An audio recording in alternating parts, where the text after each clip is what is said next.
યુવાનો તેમજ બાળકોમાં વધી રહેલા હાર્ટ એટેકના બનાવોને લઈ 17 વર્ષની દીકરીએ કર્યો એક પ્રખર નિર્ણય।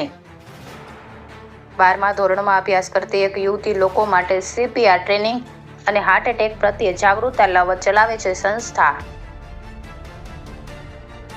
ભરત ભરડવા સાથે રોહિત પોજાણી, રાજકોટ।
મારું નામ ઇબ્રાહિમ સોની છે અને હું આ NGO જે અમે ચલાવી છે ને એનો પ્રેસિડેન્ટ છું।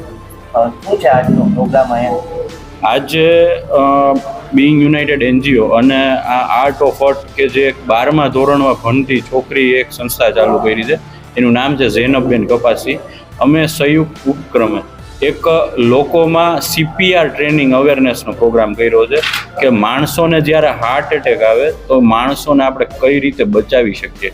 આ પ્રોગ્રામ આપણે આપણા માટે નથી કરતા, આપણે લોકોને કઈ રીતે બચાવવા ને એના માટે એક પ્રોગ્રામ કર્યો છે। અને આ અમે લોકોને જ્યારે હાર્ટ એટેકના સિમ્ટોમ્સ દેખાય તો લોકોને આપણે આ CPR ટ્રેનિંગથી કઈ રીતે હોસ્પિટલ સુધી પહોંચાડી શકીએ, આખા એનો અવેરનેસ ટ્રેનિંગ પ્રોગ્રામ કર્યો છે। આમાં અંદાજિત 50 થી 60 લોકોએ ભાગ લીધો છે ને આમાં ખાસ કરીને અમારે ડૉક્ટર રમાવત સર અને ડૉક્ટર અશિત સરનો પણ સહયોગ મળ્યો છે।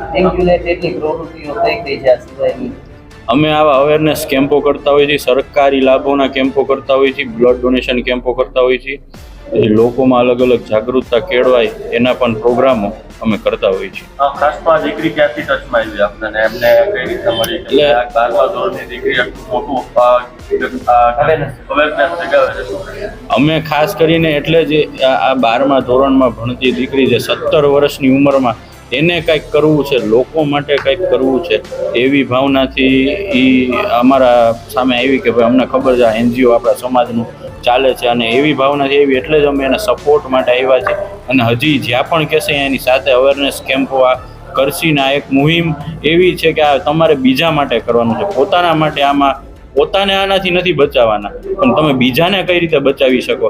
કોરોના છે તો કોરોનામાં તો હજી આપણે રિપોર્ટ કરીને ખબર પડી જાય કે ભાઈ આ કોરોના થયું છે, હાલો ભાઈ આની દવા કરો, આને દાખલ કરો, પણ જ્યારે અચાનક કોઈને હાર્ટ એટેક આવી જાય છે તો એ આપણે ખબર નથી પડતી ને આપણે સામાન્ય માણસ જ એને બાજુમાં હોય છે એ જ એને હોસ્પિટલ સુધી પહોંચાડવામાં બચાવી શકે છે। હેલો, મારું નામ ઝેનબ કપાસી છે। મેં આ initiative known as art of heart ઓર્ગેનાઇઝેશનના ફાઉન્ડર છું। My aim and goal with this initiative aim છે કે હાર્ટ એટેક શું છે, સડન કાર્ડિયાક અરેસ્ટ શું છે અને જે ત્યારે થાય CPR કાર્ડિયોપલ્મોનરી રેસિસિટેશન બધા કોન્ફિડન્ટલી અને અવેર હોય કેમ પરફોર્મ કરવું। એઝ આફ્ટર કોવિડ હાર્ટ એટેક્સના રેટ અને સડન કાર્ડિયાક અરેસ્ટના રેટ ઇન્ક્રીઝ રેપિડલી થયા છે અને આપણે કંઈ કરવું જોઈએ। As a members of a community આપણો રોલ છે કે આપણે આનું કંઈ એક્શન લઈએ। અવેરનેસ પ્રોગ્રામ શરૂ તમે ક્યાંથી કર્યું છે અને અત્યારે આ પ્રોગ્રામ ક્યાં ચાલી રહ્યો છે એની વિગત આપો। આ અવેરનેસ પ્રોગ્રામ મેં બહરેનમાં શરૂ કીધું છે। આ awareness program Saudi Arabia, Bahrain, United Kingdom અને ઇન્ડિયામાં જારી છે। આજે ગાંધી સોસાયટીમાં પ્રોગ્રામ છે, એમાં તમે શું સમજાવી રહ્યા છો? સો આજે મેં એમ સમજાવ્યું કે હાર્ટ એટેક શું છે, એના સિમ્ટમ્સ શું છે, આપણે કેમ ખબર પડશે કે આ હાર્ટ એટેક છે, સડન કાર્ડિયાક અરેસ્ટ ક્યારે થાય, એના શું કારણે છે અને શું કરી શકીએ, એનું એક્શન શું છે, મેડિકલ હેલ્પ આવે એના વચમાં દોરાન આપણે શું કરી શકીએ છીએ, જેને CPR કાર્ડિયોપલ્મોનરી રેસિસિટેશન કહેવાય છે। એ ફોર્મ બધાને ખબર હોય છે, કોન્ફિડન્ટલી બધા CPR પરફોર્મ કરવા છે. આજ પછી પણ તમારી આ મુહિમમાં આગળ ક્યાં ક્યાં પ્રોગ્રામ કરવા છે? હા, તો આજ પછી મેં હજી ઘણી કોલેજીસ રાજકોટ, અમરેલીમાં પ્લાન છે કે CPR અવેરનેસ ટ્રેનિંગ આપીએ. યુનાઇટેડ કિંગડમમાં સ્કૂલ્સમાં, હોસ્પિટલ્સમાં, એઝ વેલ એઝ બહરેન અને સાઉદી અરેબિયામાં કમ્યુનિટી સેન્ટર્સમાં આ સેમ પ્રોગ્રામ કરવો છે. ઓકે, આવી જાઓ.